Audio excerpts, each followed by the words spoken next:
Hello everyone, welcome to evidyarthi.in. I am Himanshi and today I am here to discuss this new chapter number 3, matrices of your NCERT.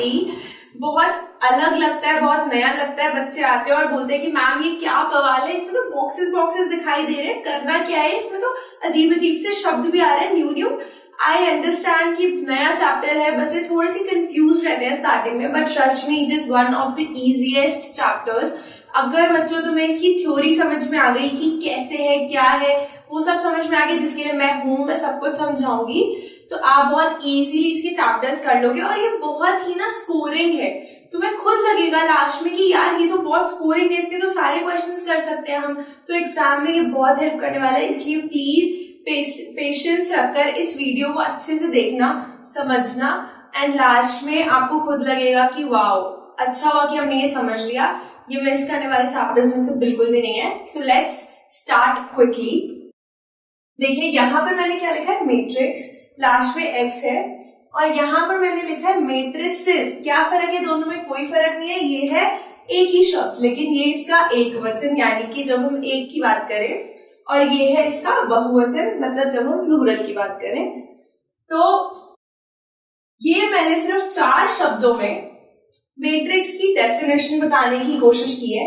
I think this is the shortest definition possible. An array of quantities. इसको समझते हैं, देखते हैं. Array मतलब क्या होता है? Arrangement. और क्वांटिटीज यानी कि नंबर्स, फंक्शंस. इसका मतलब यह है कि जब भी हमारे पास कोई डेटा होता है, उसको हम अरेंज करने की कोशिश करते हैं टू अंडरस्टैंड इट बेटर. तो उसी के लिए ये मैट्रिक्स चैप्टर जो इंट्रोड्यूस हुआ है. अगर मैं बचपन के बारे में सोचूं या कुछ साल पहले की बात सोचूं, जब सबसे पहले मुझे ये कॉन्सेप्ट समझ में आया कि हमें लिस्ट बनानी होती है, तो सबसे पहले मैं जिस चीज से रिलेट कर सकती हूँ वो ये है कि जब मेरी मम्मी मार्केट जाती थी ना, कि मैं सामान लेकर आती हूँ, कुछ शॉपिंग करके आती हूँ, तो उनकी आदत थी कि वो घर आकर हमेशा एक लिस्ट बनाती थी. List is the most basic thing जो कि हम मैट्रिक्स से रिलेट कर सकते हैं. वो लिस्ट बनाती थी कि ये इतने रुपए का, ये इतने रुपए का, ये इतना कुछ मैं लेकर आई हूँ. तो इसलिए लिस्ट वो पहली चीज है जब हम मैट्रिक्स पढ़ते हैं तो हमारे दिमाग में क्लिक करती है अरेंजमेंट से. एरे मतलब अरेंजमेंट, जैसे मैंने पहले बताया. तो चलिए मम्मी का ये एग्जाम्पल ले लेते हैं. मेरी मम्मा मार्केट गई और 4 अलग अलग वेजिटेबल्स लाई. एक 50 रुपीज की, एक 15 रुपीज की, एक 30 रुपीज की और एक 40 रुपीज की. सही है बॉस? मेरी मर्जी थी, मैंने इस तरीके से लिख दिया. आप चाहे, या हो सकता है मेरी मम्मा या आपकी मम्मा चाहे तो वो इस तरीके से लिस्टिंग करेंगी, 15, 50, 30 एंड 40. तो मैंने एक ही डेटा को 2 अलग अलग तरीके से लिख दिया. हमारी मर्जी होती है कि हम कैसे भी लिखें, इसमें कोई रेस्ट्रिक्शन नहीं है. तो ये क्या है? एक मैट्रिक्स है बॉस. सही है, पर हर चीज को लिखने का एक तरीका होता है. मैट्रिक्स ने भी बोला कि भाई अगर तुम मुझे लिखना चाहते हो तो तुम्हें एक रूल फॉलो करना पड़ेगा कि तुम्हें ये ना डिब्बा बनाना पड़ेगा बाहर. अब तुम इस डिब्बे को डिब्बा बोलो, चाहे ब्रैकेट बोलो, बॉक्स बोलो, कुछ भी बोलो, तो ये डिब्बा यहां भी बनेगा. तभी मैट्रिक्स बोल रहा है कि भाई तुम ये डिब्बा नहीं लगाओगे तो मैं नहीं मानूंगा कि मैट्रिक्स है. तो अगर बॉस ये डिब्बा नहीं लगाया तो मार्क्स कट जाएंगे. तो ये लगाना है, तो ये क्या हमारी हो गई? नोटेशन हो गई. ठीक है, तो ये हमारे पास 2 एग्जाम्पल है मैट्रिसेस के. अब आगे हम ये भी लिख लेते हैं, डिनोटेड बाय, मतलब कि हम किसी मैट्रिक्स को लिखते कैसे हैं? कैपिटल लेटर से. ठीक है, तो इसका नाम दूंगी तो कैपिटल लेटर लेना है. ऐसा कहीं ये नहीं है कि गुनाह हो गया स्मॉल से लिख दिया तो, बट जनरल नोटेशन होती है, सारी दुनिया में ग्लोबली एक्सेप्टेड है भाई कि कैपिटल लेटर लिखते हैं, तो हम भी वही फॉलो करेंगे. ठीक है, अब ये किसके इक्वल है? ये मैट्रिक्स है. सही है, डिब्बा बनाया ना मैंने, और इसके अंदर क्या होता है? स्मॉल. ये क्या लगाया? अरे ये क्या लिख दिया मैंने छोटा सा, आगे आई जे है, कुछ समझ नहीं आ रहा. और ये भी एक और लिख दिया एम क्रॉस एन. ये क्या है? तो समझते हैं ये क्या है. ये तो है हमारी मैट्रिक्स की नोटेशन. सही है ना? नोटेशन है ये तो हमारी. किस चीज की? मैट्रिक्स की. अभी बताया डिब्बा लगाते हैं बाहर. ये स्मॉल ए क्या है? ये है एलिमेंट. जैसे कि मेरी मम्मी लिस्ट बना रही थी ना, आलू प्याज गोभी टमाटर, तो इसमें आलू प्याज गोभी टमाटर ये सारे क्या एलिमेंट है जो अंदर लिखे जा रहे हैं, ठीक है। एलिमेंट को एंट्री भी बोल सकते हैं। अब ये आई और जे क्या है, ये है पोजीशन, ठीक है। जैसे कि मैं अगर बोलूं ये पहली पोजीशन पे, ये दूसरी पे, ये तीसरी पे, एक ऑर्डर मेंटेन करते हैं हम, तो इसलिए अलग अलग एलिमेंट्स की अलग अलग पोजीशन होती है जिनको कि हम आई और जे से डिनोट करते हैं। आगे चल के मैं समझाऊंगी कि आई और जे ये दो क्यों हैं और इन दोनों के अलग अलग क्या यूज है। फिर आता है एम क्रॉस एन, ये भी मैं आई जे के साथ बताऊंगी कि आई जे और एम एन इनका क्या मतलब है। तो चलिए इतने की आप स्क्रीनशॉट ले सकते हैं फर्दर रेफरेंस के लिए। अब हम आगे चलते हैं और नई चीज सीखते हैं। देखो बच्चों, जिस तरीके से मैंने ये एक एग्जाम्पल दिया था उसी तरीके से एक और एग्जाम्पल देंगे हम। मेरी मम्मी मार्केट गई, सही है, मेरी मम्मी को अकेले जाना नहीं पसंद, वो ना एक पड़ोसन आंटी है उनको ले जाती है साथ में, पर फिर पड़ोसन आंटी ना बहुत आलसी है, वो मुझे बोलती है कि यार मुझसे नहीं होगा अपना हिसाब, तुम ही कर दो, तो वो मुझसे ही करवा देती है अपना हिसाब। अब मेरे को एक का नहीं दो का हिसाब करना है। कैसे? मेरी मम्मी लाई 50 की, 15 की, 30 की और 40 की, पर वो आंटी थोड़ी कंजूस है तो वो ना ऐसे लेके आई 10 की, 15 की, 10 की और 20 की, तो उन्होंने कम पैसे खर्चे, तो ये उनका डेटा हो गया, उनकी इंफॉर्मेशन हो गई। अब मुझे एक लाइन के बजाय 2 लाइन बनानी पड़ी। अब तो बोलोगे ऐसे लिखा है, ऐसे लिख देते, जैसे यहाँ लाइन थी वैसे एक और यहाँ लाइन बना दो, सही, तुम्हारी मर्जी, तुम लिख सकते हो। तो हमने अलग अलग तरीके से डेटा लिखा है। अब यहाँ पर लाइंस कितनी हो गई? 2। नहीं यार 4 है, देखो 1 2 3 4, नहीं 2 है। ओहो सच अ कंफ्यूजन, यहाँ पे तो 2 तरीके की लाइन है, एक है ऐसी वाली 1 2 3 4 और एक है ऐसी वाली जो कि 2 है। तो इसलिए हमने जो आई जे और एम एन देखा था इसलिए ये 2 है, क्योंकि यहाँ पे लाइंस भी 2 तरीके की है, ठीक है। तो कैसे लिखते हैं? ये जो ऐसी वाली लाइन होती है ना, हॉरिजॉन्टल लाइन लेटी हुई, इसको हम बोलते हैं रो। क्या बोलते हैं? रो। ये दोनों हो गई रोज, ये पहली और ये दूसरी। तो इसके पास कितनी रोज है? 2 रोज। अब ये जो स्टैंडिंग लाइन कह लो, वर्टिकल लाइन कह लो, ये कितनी है? 1 2 3 4, यानी कि सब्जियां अलग अलग है 4 और लोग हैं 2, है ना, यही है ना। तो इसमें हॉरिजॉन्टल 4 हो गए, इनको हम क्या कहते हैं जी? कॉलम। ये तो बच्चा जानता है कि ऐसे जो लिखा होता है उसे कॉलम, कि भाई टेबल बनाइए, पहला कॉलम ही दूसरा। यूज करते हुए ना कंप्यूटर, उसमें माइक्रोसॉफ्ट होता है, एक्सेल होता है, एक्सेल के अंदर जब काम करते हैं तो अलग अलग ऐसे सीधे सीधे डिब्बे बने होते हैं ना, तो उनको भी हम कॉलम बोलते हैं। तो ये चीज याद रखनी है, वर्टिकल इज कॉलम, ठीक है। तो इसके पास कितने कॉलम है? 4 कॉलम है, सही है बॉस। 2 तरीके की लाइनें थी, कर ली। अब फटाफट से अगली डेफिनेशन पे आ जाओ, ये सब हटा रही हूं। अब देखो जल्दी से लिखेंगे अगली definition, order. Order order order, ध्यान देंगे सब बच्चे। अब हम पढ़ेंगे ऑर्डर। क्या होता है ऑर्डर? साइज। तुम्हारे पास एक क्या है?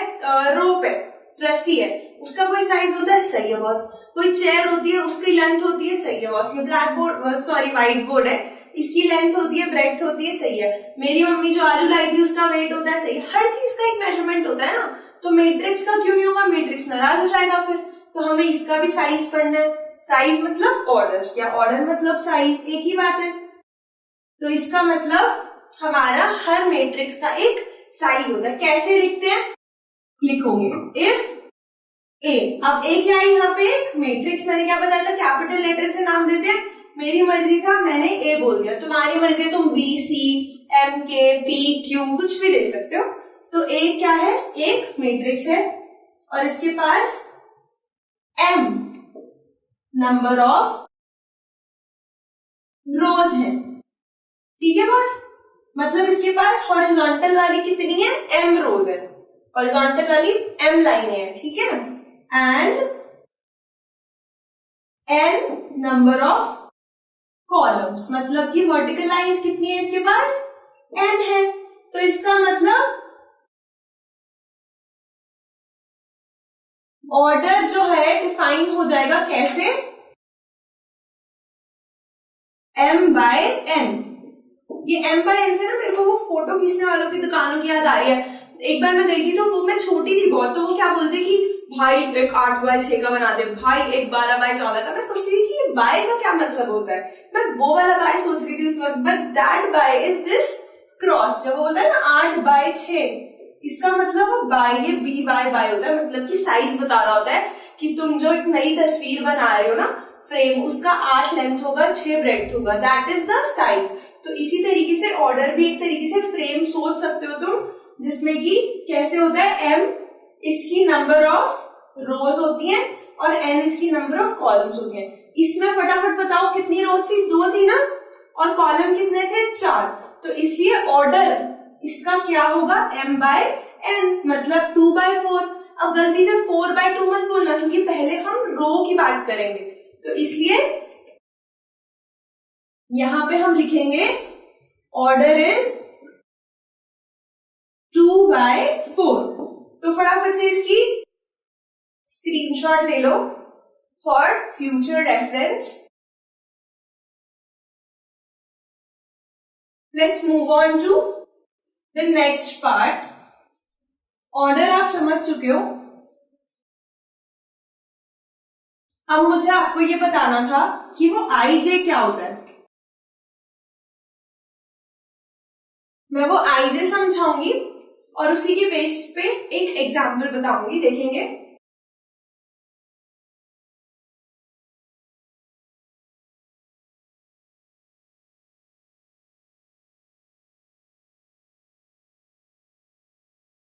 पहले तो बच्चों मुझे ये बता दो कि फटाफट से दिमाग खुला रखो और मेरे को बताओ कि इसका ऑर्डर कितना होगा।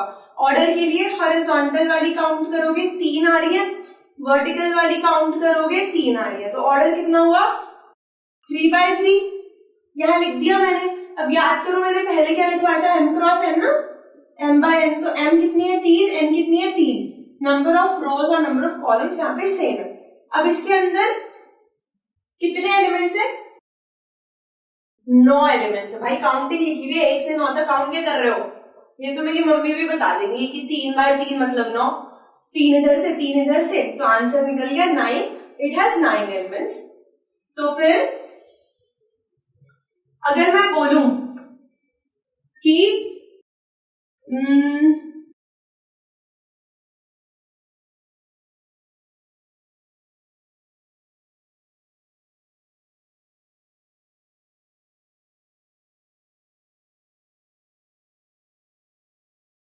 ये देखो क्या लिखा हुआ है, ये स्मॉल ए लिखा है। स्मॉल ए का मतलब एंट्री थी, मैंने बताया था। ये नीचे IJ की जगह पे ना ये नंबर्स लिखे हुए हैं। ये यहाँ पे I की जगह पे 1 लिखा हुआ है और J की जगह पे 3 लिखा हुआ है। देखो बाहर हमने पहले नंबर ऑफ रोज देखी थी ना, तो यहाँ पे भी हम पहले नंबर ऑफ रोज देखेंगे। I = 1 मतलब पहली रो। पहली रो में जाओ, ये पहली रो है ना R1। अब वो क्या कह रहा है, इधर शिफ्ट हो जाओ, यहाँ क्या लिखा है 3, J = 3। बाद में क्या होता है, कॉलम होता है ना, n नंबर ऑफ कॉलम। तो हमें अब थर्ड कॉलम में देखना है, 1 2 3, ये थर्ड कॉलम है, ठीक है। तो इसमें और इसमें कॉमन कौन आ रहा है, 3 कॉमन आ रहा है, सही है। इसका मतलब A13 पोजीशन बता रहा है 3 की। अब बात समझ में आ रही है कि हमने 2 क्यों लिखे, 2 तरीके की लाइन है ना, तो इधर से अगर हम ये बोल देंगे कि ये A1 है ये A2 है, तो बात नहीं बनेगी, क्योंकि फिर नीचे A4 पे आओगे। मुझे कैसे पता कि A4 यहाँ नहीं आ रहा है यहाँ आ रहा है, तो इसलिए हमें 2 नाम देने पड़ते हैं कि ये जो है पहली रो में और तीसरे कॉलम में। अब इसका बताओ, ये क्या है 1 2 3, थर्ड रो में आ रहा है, ये किस में आ रहा है, रो 3 में। तो इसका I कितना हुआ 3, क्योंकि पहले IJ में I आता है और रो कॉलम में रो आता है। अब 8 थर्ड रो में है और कॉलम देखोगे पहली वाली सीधी लाइन, दूसरी वाली सीधी लाइन, किस में आ रहा है, दूसरी वाली सीधी लाइन में। तो इसका मतलब इसकी पोजीशन क्या हो गई, A मतलब एंट्री, I की जगह पे 3 और J की जगह पे 2, इसका मतलब A32 क्या हुआ, 8 हुआ। ठीक है, ये सिर्फ समझने के लिए था। अब हम लिखेंगे फॉर्मल डेफिनेशन, फटाफट से लिखेंगे आप, एग्जाम्पल हम बाद में करेंगे। Is the element at the intersection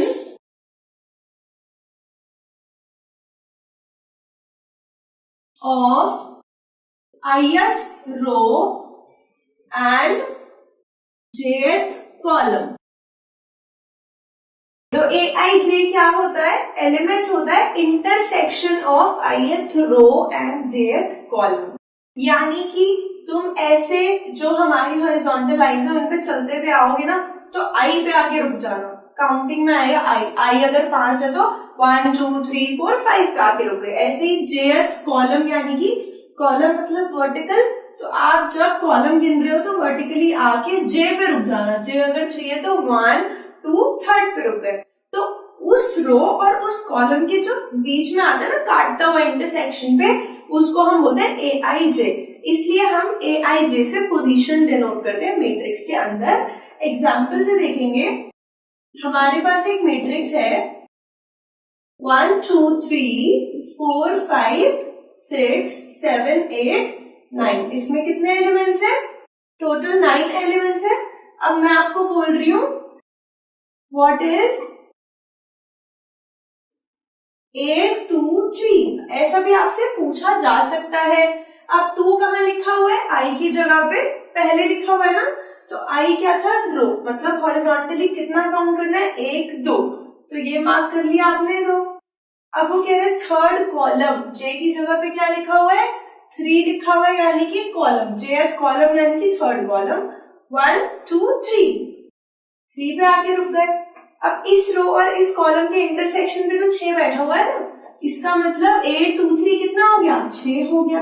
तो इसी तरीके से हम दो कोऑर्डिनेट आई और जे को यूज करके क्या बता सकते हैं, इनमें से किसी की भी पोजीशन बता सकते हैं। एक और बता देती हूँ, अगर हम इस 8 को देखना चाहें तो ये कौन सी रो में आता है, देखो पहली रो, दूसरी रो, तीसरी रो, तीसरी रो में आता है। तो आई कितना हो गया, 3 हो गया। अब कॉलम कौन से में आता है, ये 1 2, दूसरे कॉलम में आता है, तो जे कितना हो गया, 2। तो इसका मतलब ये जो एलिमेंट है ना 8, वो क्या है, A32। पहले हमें लिखनी है रो और फिर लिखनी है कॉलम। अब इसको देख के ये भी पता चल रहा है कि A23 6 है और A32 8 है, तो भूल के भी ये मत सोचना कि A23 और A32 बराबर होंगे। इन आई और जे का ऑर्डर फिक्स है और ये यूनिक एलिमेंट्स हमारे होते हैं। समझ आ गया, एग्जाम्पल भी समझ में आ गया। किसी का भी अगर मैं पोजीशन पूछूं तो बता सकते हो ना। चलो अब इसी पर बेसिक ऐसा एग्जाम्पल करते हैं जो आपके बुक में भी दिए हुए हैं।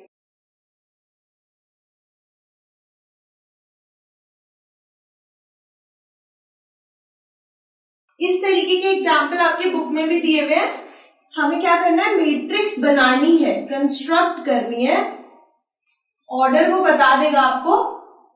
यहाँ पे मैंने ऑर्डर बोल दिया 2 क्रॉस 2 whose जनरल एलिमेंट, मतलब कि उसका एलिमेंट उसने डिफाइन कर दिया। किस तरीके से,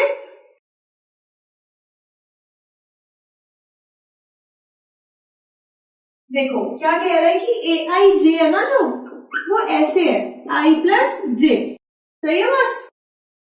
अब तुम्हें पता है कि जो मैट्रिक्स है वो किस ऑर्डर के, 2 क्रॉस 2, यानी कि 2 होंगी रो और 2 होंगे कॉलम। तो हमारे पास 4 एंट्रीज हो गई ना, 4 एंट्रीज हो गई। तो हमें अब ये चारों एंट्रीज फाइंड करनी है। कैसे, A11 यानी कि पहला रो पहला कॉलम यहाँ पे किसके बराबर है, उसने बोल रखा है कि आई और जे की जो वैल्यूज है उन्हें प्लस कर दो, ए आई जे मिल जाएगा। तो A11 निकालने के लिए 1 + 1 कर दिया। फिर यहाँ पे आओगे, ये 1 2 होता है, क्यों, पहली रो दूसरा कॉलम, तो A12 कैसे निकलेगा, 1 और 2 को प्लस कर देंगे। फिर बात आती है इसकी, ये आ चुका है दूसरी रो में, रो 2 में, और कॉलम कौन सा है इसका, पहला कॉलम। तो ये क्या है, A21 कैसे निकलेगा, 2 + 1। ऐसे ही लास्ट वाला दूसरा रो और दूसरा कॉलम जो यहाँ पे आएगा वो कैसे निकलेगा 2 + 2, ठीक है। तो A11 कितना हुआ 1 + 1 2, 1 + 2 3, 2 + 1 3 और 2 + 2 4। तो ये हमने क्या बना दी, मैट्रिक्स बना दी। बहुत सिंपल था ना। ऐसे ही क्वेश्चन आपके बुक में भी आपको मिल जाएंगे, ऐसे एग्जाम्पल भी और ऐसे क्वेश्चन भी। तो यहाँ से मोटिवेशन लेकर वो क्वेश्चन करो, क्योंकि मुझे पता है तुम कर लोगे। अगर नहीं भी आया तो हम तो है ही, आगे करवाएंगे प्रॉपर तरीके से, सारे सॉल्यूशंस आपको देंगे। तो इसकी स्क्रीनशॉट ले सकते हैं। जो फॉर्मूला दिया हुआ होगा उसमें आई और जे पुट करके सारे एलिमेंट्स की लिस्ट बना के इसमें रख दो, मैट्रिक्स बन जाएगा। Very simple. Let's move on to the other topic.